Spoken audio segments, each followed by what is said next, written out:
Welcome to Fox Talks Business Podcast with your host, Tanya Fox. Tanya has been an entrepreneur for over 20 years, owning retail, service, and franchise.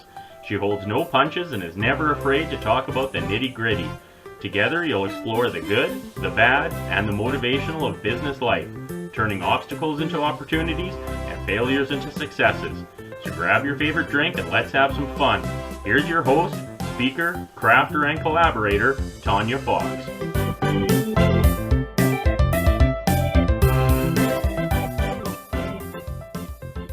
Prokopchuk immigrated to the United States in 1990 when he was 5 years old with 6 other family members from Ukraine, which was still under the USSR.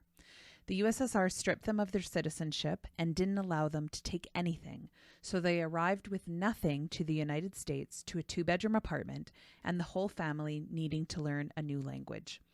Later in life, he interned with the Secret Service and graduated college with a degree in criminal justice. When the economy tanked, he couldn't find a job, so he took the opportunity to learn digital marketing and pivot his career path. He founded his own agency in 2012, started his Digital Savage Experience podcast in December of 2017, and became a foster parent in June of 2018. So thank you so much for joining me on the show today, Roman. Thanks for having me. So I am so intrigued by your story because you've had such an interesting journey so far in your life. Can you tell us a little bit about sort of your journey up to this point, both personally and becoming an entrepreneur? Sure. So I'm a immigrant, first generation from Lviv, Ukraine. I came to the United States in 1990 when Ukraine was still under the Soviet Union. So we had to basically go through Vienna, Austria, Rome, Italy, and then come here. And we had a sponsor, a distant family relative. So I didn't know the language. I didn't really have any friends here. So it was kind of getting acclimated, learning to speak English for, I guess it was like 2 years in school, going to English second language, going to middle school, high school here, going to college for criminal justice from Rutgers University. I graduated when the economy tanked in 07, 08.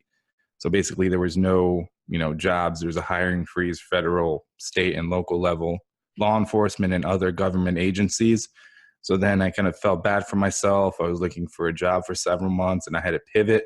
I had a friend that basically knew my situation at the gym. That was the only thing that kind of kept me sane, going to the gym every day. And basically he said, hey, here's a packet. It was a packet about search engine optimization and some other digital marketing stuff.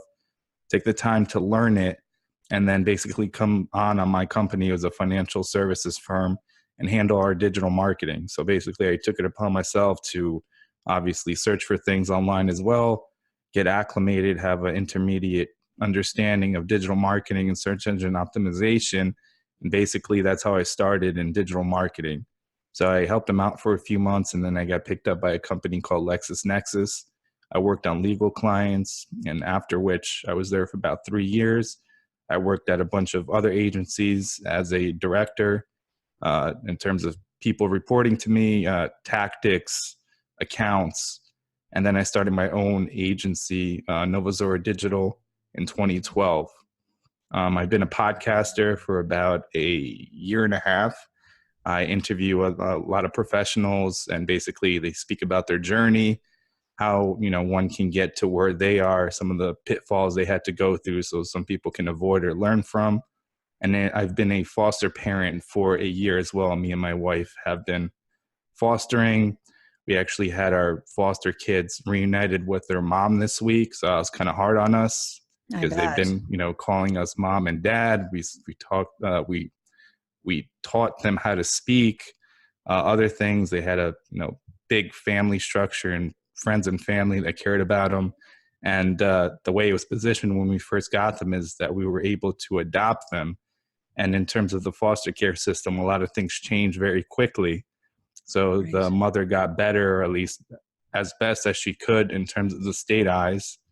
And then basically on Tuesday, they called us with about 72 hours notice that they're going to be picked up Tuesday at 3, and that's what ended up happening. So, but yeah, that's kind of the abridged version. Yeah. And that's, I mean, incredible that you decided to become foster parents, because it is such, such a hard thing to do, especially when situations like what you're going through happen. And it's sometimes hard to keep faith. Yeah, it's hard. And leading into that, me and my wife have been dealing and going to like infertility doctors and stuff like that. So in the past 2 years, we've had 5 miscarriages. So we had to deal with that. And then, getting these boys and them calling us mom and dad and having them taken away. My grandfather that I was close with just passed away 2 months ago. So it's just like one thing after another that I have to just keep getting up and brushing off and, moving forward. Yeah. And that's probably one of the biggest obstacles that you're facing right now. So what are you doing to sort of be able to do that? Do you have any tips that you can give people who are, in a similar situation, or even just, we all get in those moments where, getting out of bed seems like not a good option. Well, for me, I have my wife. I'm sure if someone's not married, maybe a girlfriend, a family friend, a family member, just to push you and kind of go through it with you, or somebody that's going through a similar situation so they understand what you're going through and where you're coming from. We're part of a foster and adopt group that basically meets maybe once a month, once every about 2 months, that, they kind of understand where you're coming from. They've had children reunified and taken, and situations where they've thought they were able to adopt, but circumstances changed. So having some kind of support system, support line, somebody in similar situations, because a lot of times there's a lot of people that say, I'm sorry, I sympathize with you, but they don't necessarily get the full gravity of the situation because they haven't lived it. So Yeah. It's wonderful that you have that support group. So yeah, it is a hard thing to go through. Quite a few people in my family are foster parents, but they're temporary foster parents here in Canada. So they get the worst of the worst kind of cases.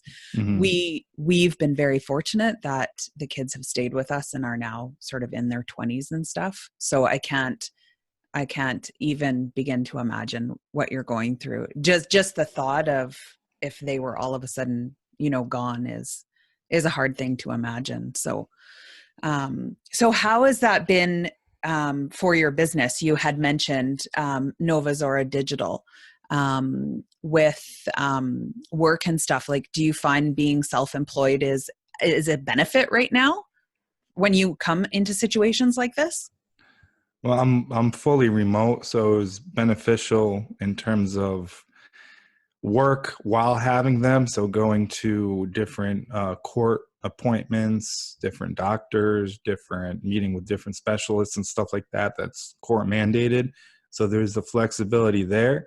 But in terms of being remote, majority of the time, there's that kind of working from home silence that Yeah. usually at 5:30 in the afternoon, I would go to their daycare and pick them up, where a lot of the time my wife works nights now. So it's just like since Tuesday, just like crickets, and it, like the silence gets to me. Yeah. But in terms of flexibility, it's beneficial for something like if you do want to, foster children and enroll in digital marketing, where you can either work for yourself or somebody else that's remote.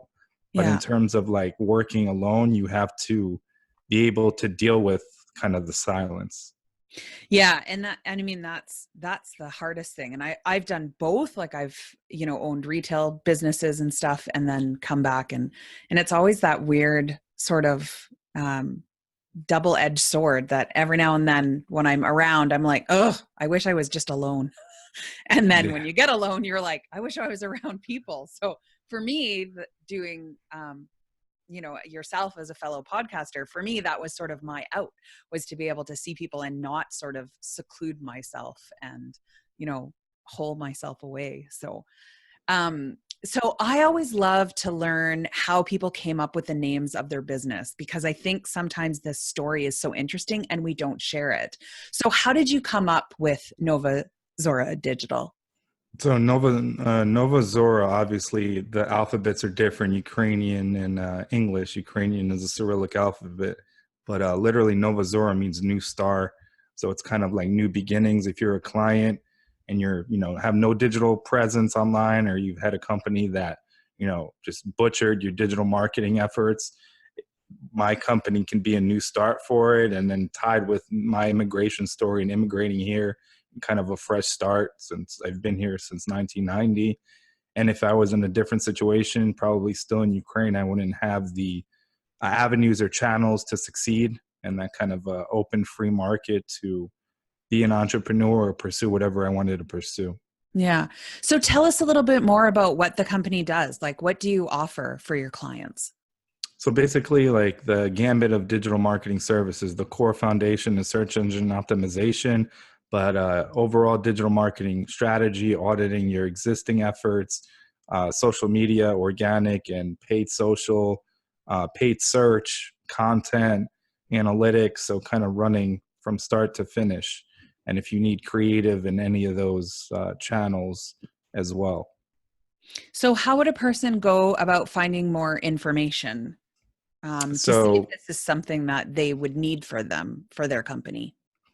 I mean, in general, looking at your competitors. So if you don't have an online presence, looking at where your competitors are.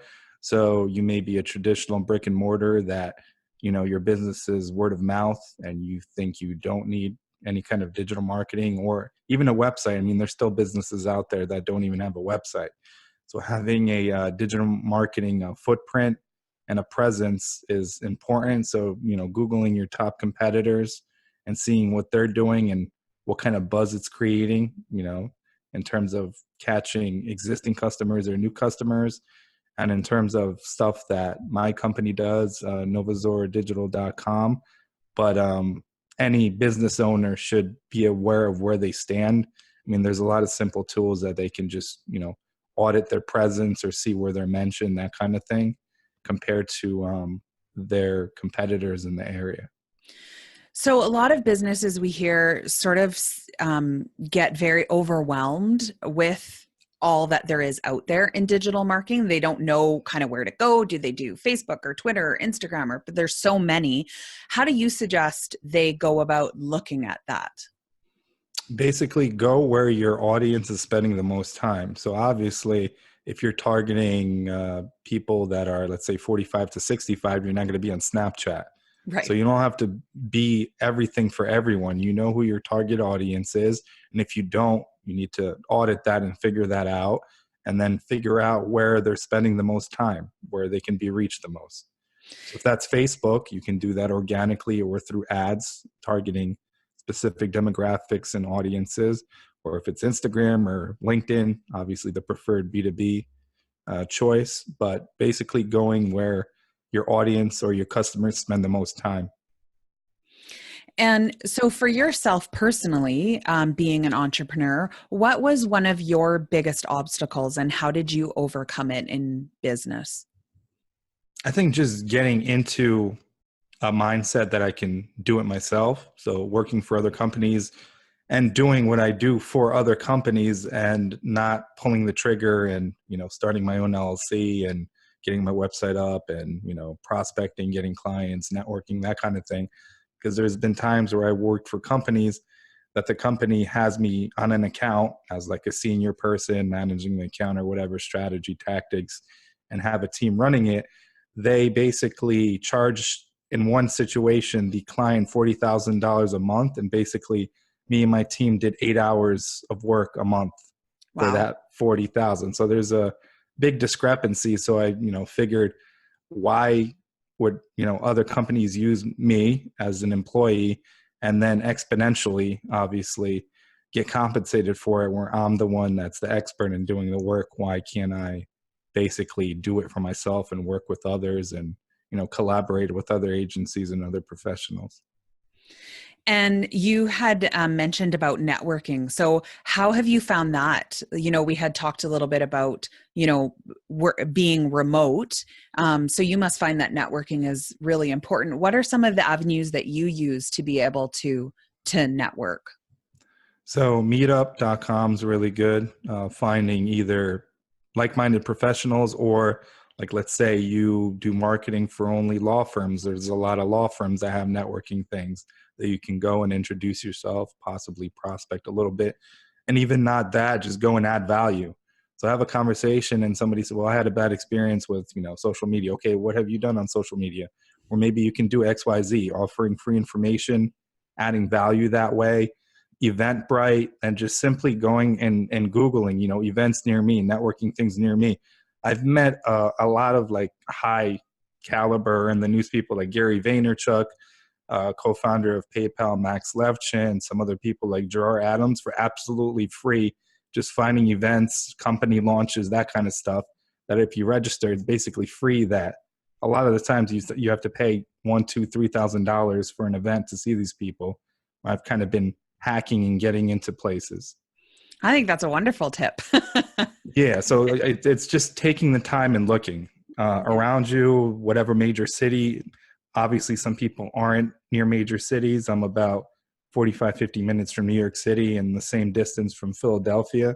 But if you're in a rural area, what's the next biggest city near you, things going on, and just getting out there and finding like-minded people and people that you can, mutually benefit from and add value to.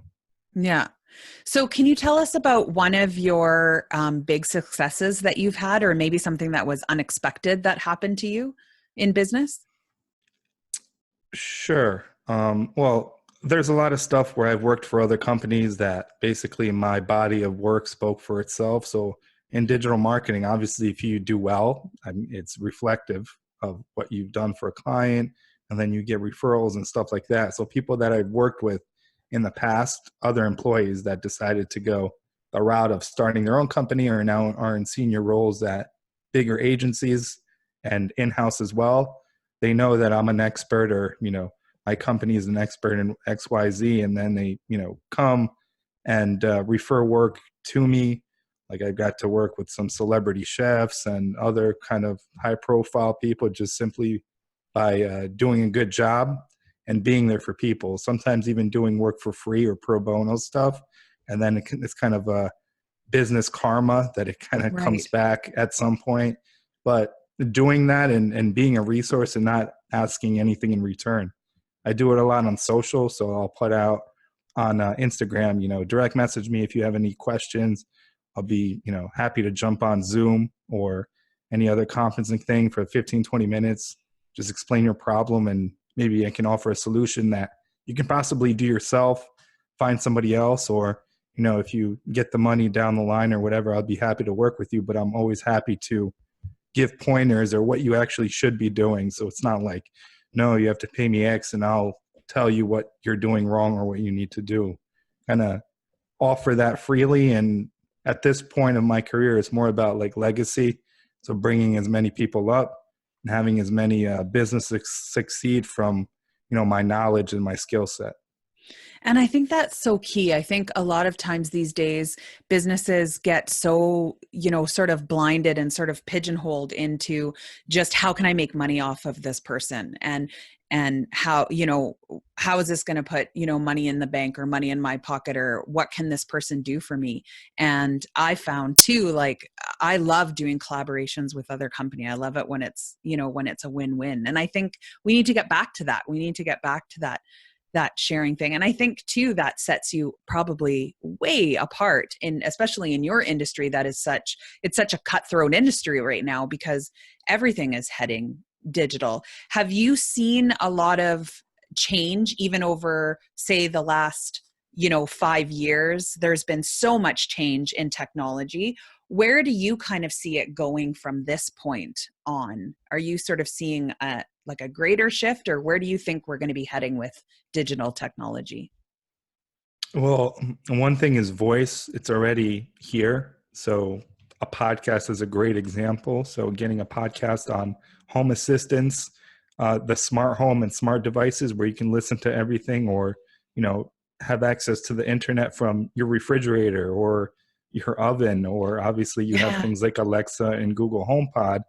So that's really important because you can optimize now and use basically structured data to highlight some information on your website and then basically feed that to, let's say, Google HomePod. So when somebody asks, can I find so-and-so, that's going to be the result. And with voice, it's not like a search engine results page. When you go to Google, there's, 10, 15 results. you're fighting for that one thing that Alexa or, Google HomePod says first. So Right. basically optimizing for that. Augmented reality, which is a lot bigger in countries like China and South Korea, some of the Pan-Asian areas, that it's going to continue to grow and have opportunity for, digital marketing avenues, and then virtual reality as well. That's in its infancy, but I think give it like 5-10 years and it's going to start maturing. Yeah. And it's interesting to kind of watch it, change and, and sort of evolve. I know even I got just a new computer a couple of weeks ago and was shocked that it was all voice activated to start it up. And like, it was just, yeah, it makes me feel my age. That's for sure. 'Cause I was like, what? Yeah. And I think in terms of like marketing, good, the framework never changes. So, good content and having a core message and looking to be a genuine brand or a company and connect with your consumers will never change. It's the delivery mechanisms, like you said, the technology. So how do you package that content or what you do, and then, feed it to your audience via, voice search, augmented reality, search engines, or whatever the next thing is as well. So what do you see people do sort of the most in regards to their digital marketing that they should try to avoid? Personally, I worked on a lot of pharmaceutical biotech accounts, and they love just throwing money at everything because their budget doesn't roll over. So if they have $10 million last month of the year, they have $1 million left. It's like use it or lose it. So they'll throw it at anything. Right. So a lot of digital marketing agencies, a lot of the top 5, like Publicis and agencies like that, and they basically go after media buys and programmatic, ads. Right. I think they add very little value. I don't see them moving the ticker, if you will, and I think it's a waste of money in my opinion. But there's a lot of agencies that specialize in it, and that's all they do.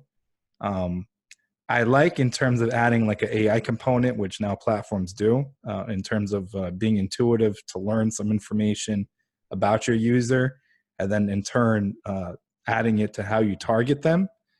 But things like a mass buy of something, or things like TV. Well, people watch TV now. You can watch YouTube on TV. So people are using TV to watch YouTube and not actually watch TV. So there's like the way you have to think is a little different. Yeah. So, but voice and video are definitely like big players right now. Yeah. And I don't know the last time I watched a commercial and didn't fast forward through it. Yeah, I don't think I watch any live TV anymore. Everything's DVR just for the simple purpose, like you said, to fast forward through commercials. Yeah. Yeah. So it is a whole mind change on how you're reacting with your audience. And that's something that your company can help people do then. Yep. And then if you want to think about it also, there's only, 3 ways people consume content right now. It's either written, it's either video or image, or voice. And with like a podcast, that's the only one that you can multitask, anything audio related. Because if you think about it, you can listen to a podcast driving. You can't really alertly watch a video or read a blog post. That's the only thing that you can multitask and reach a user that's probably busy at the gym or on the fly that's listening and consuming your content, versus somebody that has to stop, spend a few minutes and read a blog post or watch a full video. They're more likely to listen to it. Yeah, absolutely. And that's the perfect lead in. So tell us a little bit more about your podcast, why you started it, what it's about, and what people can expect when they go and subscribe to it. Yep. So that's another thing that I should have started a little earlier, but I started it. So that's, I guess, what counts. Yep. So I wanted to do it at like 2013, 2014, when it was still a little infant, where you had people like Joe Rogan, like making waves in terms of podcasting. And I've always said, like, I can't do it. It's too technical. I don't have time. And then I finally pulled the trigger doing it. It was in December 2017, so about a year and a half ago.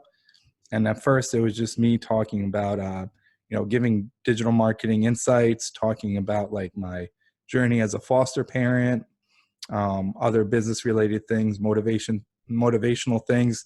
And then about 3-4 months ago, I've changed the format around a little bit, where now I have interviews as well. So I interview professionals in different walks of life, different co-founders, CEOs, life coaches, psychologists, athletes. Like it's not very to, just marketers or a specific industry, but they basically talk about where they came from, what their journey is, personal, professional, however they want to tie that in, things that motivate them, things that they can recommend to someone that wants to be where they are at. So kind of just picking their brain about how they got to where they are and some of the things that make them tick. That's awesome. So if somebody's interested in getting into the, digital marketing avenue, because of course it's not going away. It's only growing. What would be the biggest tip that you can give them for heading into that direction? Figure out what interests you within digital marketing. Like I said, there's a lot of things within digital marketing that you can do. So probably found a foundation or like a building block. Be very good at one thing, and then surround that one pillar and learn what is around it, and learn those things, to a competent level as well. Like for me, it was search engine optimization. Then I learned paid search, social media, and I'm proficient and good in all of those things. But figure out what that one thing is first that you're passionate about, and then build around it. Because some jobs, if you want to work for somebody else, require an expert in one thing. Other things, roles are straight digital marketing, so that you have to run the gambit and understand all those moving components. So figuring out that and figuring out where you want to go. So do you want to go work for a big brand in-house? Do you want to work for an agency? Do you want to, freelance and consult? Do you want to build an agency? So learning that one thing and then figuring out what your goal and what that plan to reach your goal is in the next, 6 months, a year, 5 years, where you want that to go. That's awesome. So tell us where people can come and find you and learn more about you or ask you questions. Yep. So the agency website is novazoradigital.com. The podcast is the Digital Savage Experience podcast, that if you Google it, it's on probably 13, 14 platforms. You can find that on your preferred method of, audio consumption. And then I'm on every social channel. If you look for my name, the last name's a little tough, but Roman Prokopchuk. But if you start typing it, I'm sure it'll autocomplete or give it as a result for you. That's great. Well, thank you so much for taking the time to speak with me today and to share more about your story. And I know that all my listeners are going to want to check out and see everything that it is that you have to offer. And do you do business anywhere? I know that you're in the States and I'm in Canada. So does it matter where people are in the world? Are you happy to help anybody or? Yeah, I mean, majority of clients and inquiries are from the United States. There's Canada, there's Mexico, but a lot of the times, if I get an inquiry from like a big agency, hey, run this, paid campaign in France, I'm going to have to loop in people of, native French speakers and things like that. But usually, I'll consult, or if the opportunity arises to work with people globally. So we'll just make sure that we have all of the links on our site so people can contact you. And I guess the best would be for them to just reach out to you and ask you for your help. And then you guys can go from there. Yep. Email, direct message, whatever, carrier pigeon, text message. Smoke signal, you'll answer them all.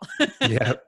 Well, thank you so much for spending time with us today. I'm so excited to listen to more episodes. I only got about 6 before we did our interview today, but I've really enjoyed your podcast and all the content that you have to offer. So thank you for putting that out and for sharing all that you did with us today. And I wish your family the best of luck in the upcoming next couple of months and years. Awesome. Thank you for having me on. Have a great day. You too. Thanks. I had such a wonderful conversation with Roman, both on the record and off the record. And it was just such a privilege for me that he let me in a little bit more than even what you heard today about his story and his journey in his life. It is just so inspirational to hear about everything that he's done. You're going to want to make sure that you head over to our website at foxtalksbusiness.ca.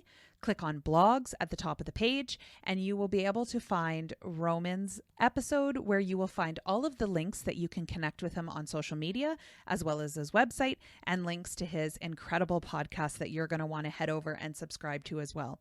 So thank you so much for joining me today. To all of my Foxy listeners, I appreciate all of your feedback and your reviews. They are so greatly appreciated.